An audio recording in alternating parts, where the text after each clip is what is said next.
Assalamualaikum warahmatullahi wabarakatuh. Semangat pagi.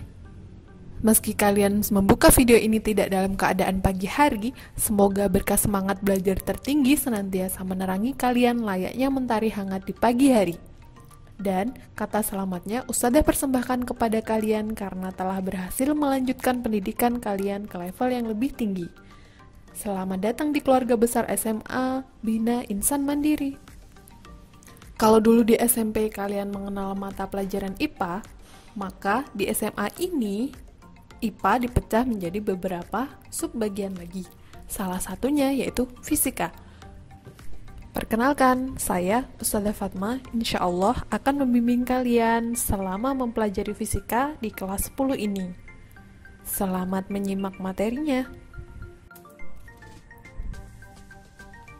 Untuk kompetensi dasar yang harus kamu kuasai selama di kelas 10 semester 1 ini ada 6 KD, yaitu 3.1 sampai 3.6 yang kalau dirangkum di kelas 10 ini, bab yang pertama adalah ruang lingkup fisika, besaran dan pengukuran. Yang kedua adalah vektor, kemudian gerak benda pada lintasan lurus, analisis vektor gerak parabola, dan gerak melingkar. Dan kita mulai pada bab yang pertama, yaitu ruang lingkup fisika, besaran, dan pengukuran. Pertama yang perlu kita bahas adalah apa itu fisika dan apa peran fisika dalam kehidupan. Dan untuk yang bab yang pertama ini tentang ruang lingkup fisika, besaran satuan dan pengukuran, kita ada 2 subbab. Yang pertama ruang lingkup fisika itu sendiri. Yang kedua, di pertemuan kedua nanti, yaitu besaran, satuan, dimensi, dan pengukuran.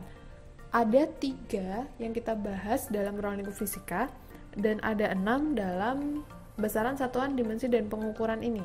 Mungkin kamu tidak asing lagi, karena di SMP dulu sudah pernah dibahas ya.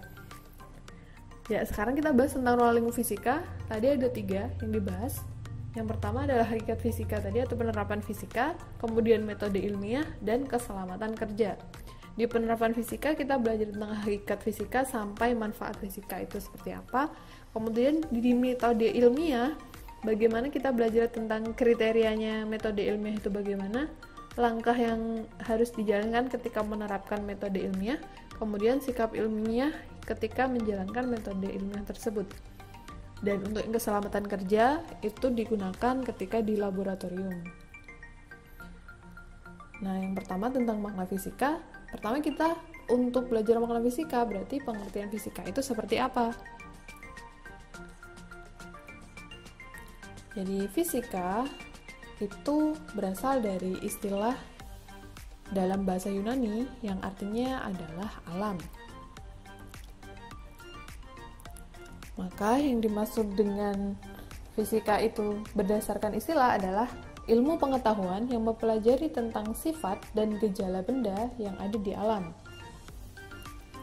Kemudian dari jurnal yang internasional biasanya fisika itu diartikan sebagai ilmu yang membahas tentang interaksi antara energi dan materi. Nah, sekarang kita fokus ke ruang lingkupnya. Ruang lingkup fisika itu menghubungkan antara makhluk hidup dan juga makhluk tak hidup. Bagaimana aktivitasnya dan kondisi fisiknya. Misalkan untuk makhluk hidup, tentang perpindahan posisi. Kita beranjak dari satu posisi ke posisi yang lain. Itu udah dibahas di fisika. Kemudian di makhluk tak hidup atau ini menentukan kecepatan bola. Kemudian untuk kondisi fisik, misalkan dalam makhluk hidup itu kita lagi lomba tarik tambang nih. Nah, itu di situ ada vektor yang berpengaruh di situ. Kemudian di makhluk tak hidup ketika ada ban yang meletus karena panas. Nah, kondisi fisiknya, ban itu ketika panas dia tekanannya menguap dan sebagainya. Nah, itu dibahas, ada ilmu fisikanya di situ. Kemudian bentuk corong speaker dan sebagainya. Nah, yang pertama tentang penerapan fisika. Jadi hakikat fisika ialah ilmu pengetahuan yang berdasarkan yang mempelajari kejadian alam berdasarkan fakta, konsep, prinsip, dan hukum yang kebenarannya itu sudah diuji melalui pendekatan ilmiah. Kemudian ciri-ciri fisika. Fisika sebagai bagian dari ilmu pengetahuan alam tentunya mempunyai ciri-ciri. Yang pertama adalah objeknya konkret. Kalau konkret berarti dia ada dan juga nyata. Kemudian pengamatan dan penelitiannya itu sistematis, jadi ada sistemnya. Kemudian cara berpikirnya dia itu logis dan konsisten. Hasil kajiannya dia objektif. Kemudian hasil hukumnya dia berlaku umum tapi dengan ketentuan tertentu. Kemudian yang C adalah tentang cabang-cabang fisika. Sebenarnya cabang-cabang fisika ini banyak sekali ya, karena penerapan fisika itu sendiri sangat banyak. Hampir semua kehidupan kita tidak lepas dari yang namanya fisika. Tapi yang paling besar adalah 6 ini. Yang pertama tentang mekanika, dia itu studi tentang gerak. Kemudian dinamika, itu studi tentang gerak juga tapi dengan penyebabnya, penyebab geraknya itu tadi. Kemudian termodinamika, yang namanya termo berarti panas, dinamika itu dinamis atau bergerak, berarti termodinamika ini tentang pergerakan panas. Kemudian elektronika itu seputar kelistrikan. Kemudian gelombang, ada getaran, bunyi, cahaya, optika. Kemudian atom, kita bahas atom, inti atom, dan nuklir. Yang lain, ada fisika zat padat, fisika plasma, dan astronomi, itu fisika yang spesifik. Kemudian fisika yang berkolaborasi dengan ilmu pengetahuan lain, ada geofisika, fisika lingkungan, fisika komputasi, bahkan ekonomi, ada namanya ekonomifisika. Jadi fisika itu tidak hanya kolab dengan sesama ilmu alam, tapi juga ilmu yang lain, yaitu ekonomi. Maka kita bisa mengkategorikan ilmu fisika itu dari 3 hal, fisika klasik, modern, dan juga terapan. Untuk fisika klasik, dia ada 4 cabang ilmu yang besar. Kemudian untuk fisika modern ada 2, dan fisika terapan itu sudah diterapkan dalam teknologi di masyarakat, mulai dari kedokteran, lingkungan, biologi, bangunan, dan sebagainya. Maka manfaat fisika itu bisa digunakan dalam berbagai macam bidang, mulai dari bidang kedokteran, transportasi, industri, pertanian, energi, komunikasi, dan lain sebagainya. Setelah membahas mengenai manfaat fisika, kita membahas tentang metode ilmiah. Bahasan metode ilmiah itu ada 2 hal, mengenai kriteria sama langkahnya. Yang termasuk dalam kriteria metode ilmiah adalah yang pertama, berdasarkan fakta dan bersifat objektif, bebas dari prasangka, tidak subjektif ya, jadi masih ada hubungannya tadi. Kemudian berdasarkan prinsip analisis, dari analisis maka jawabannya pasti logis. Kemudian dia melalui proses hipotesis. Biar apa? Supaya jalan pikirannya tadi sesuai dengan tujuannya, kita mau cari apa dari pertanyaan yang awal tadi. Kemudian berdasarkan teknik kuantitatif atau perhitungan kuantitatif ya, angka. Nah, yang kedua tentang langkah-langkah metode ilmiah, mulai dari perumusan masalah, pengajuan hipotesis, eksperimen hingga kesimpulan. Jadi, kalau ada masalah, kita cari dulu teori yang ada dalam permasalahan tadi apa. Terus kita ajukan hipotesis atau dugaan sementara. Dari dugaan sementara tadi kita lakukan eksperimen, dan dari eksperimennya kita analisis data-datanya. Dari analisis data itu kita akan dapatkan kesimpulan apakah dia sesuai dengan hipotesis atau tidak. Nah, selama melakukan eksperimen tadi dari awal hingga akhir dalam melakukan metode ilmiah, itu kita pasti memiliki dan harus memiliki sikap ilmiah.